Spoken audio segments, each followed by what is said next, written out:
Hello guys, back again, and this time we're going to talk about the Ouya. Ouya has made a major change to one of its core principles of a console when it was originally launched, and that the core principle was all the games had to be made free to try. That was the core principle of the Ouya. That was supposed to be one of its things that made it stick out from everybody else, was that all the games on a console had to be free to try. Well, they've now reversed course, where now basically they're letting the developers decide whether they want to go between the free to try or the paid model. Now, this is a huge change for the company, obviously. They basically said that developers have been asking for over a year to do this because some developers either didn't know how to do a free-to-try their game, or others simply just didn't have the money who knew how to do it. And so they've changed course on this. And basically, their whole spin on it was, this was another roadblock out of the way for people to put games on TVs. While you're talking about this, it's also been reported that Ouya is basically going to be going away from a hardware platform to more of a software platform where other people can make hardware for it. Who knows if that's true or not? But it is interesting that they're changing this format of, here's our core principle of our company. This is what's going to make us stick out. But now, a little over a year later, we're gonna change it. And I'm only imagining part of this is simply due to the fact that Ouya's sales for games on it aren't that good. They just haven't been stellar. It's the problem with the Ouya has been what sold people, honestly, that I know who bought the console, was that it was a cheap console that hooks up to my brand new TV, that I can emulate my favorite systems and my favorite games. That was one of this console's biggest selling points.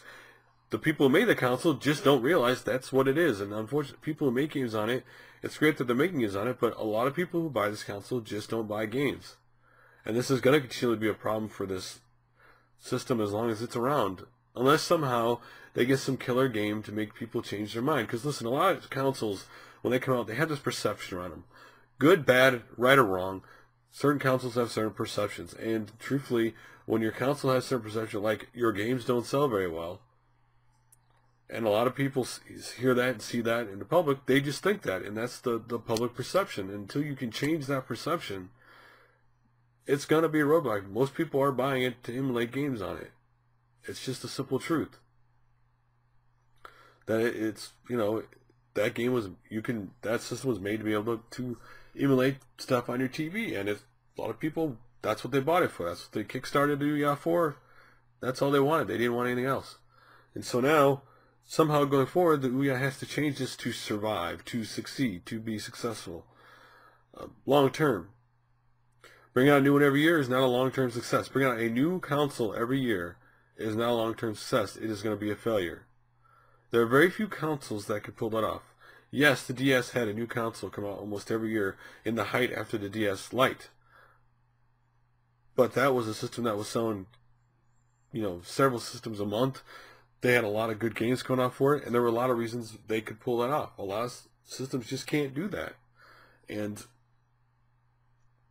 I don't have the right answer for Ouya to fix its problems, because they simply, for the game sales, because the Ouya has two underdeveloping problems.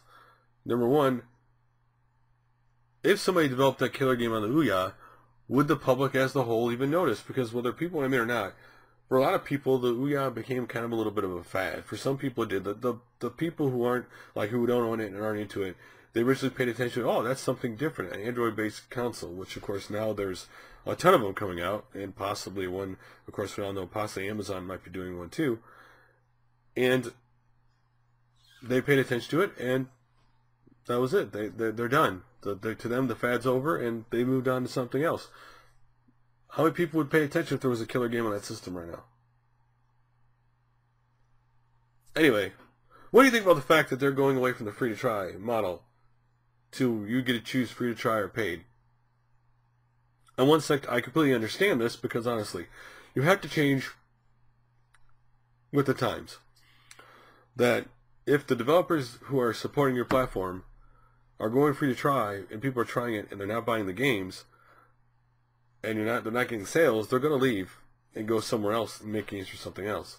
That if you can, in one respect, if you do get rid of, if they do get to just do paid, and maybe they'll get enough sales to stick to your product, and eventually that leads to that killer game that everybody's got to have.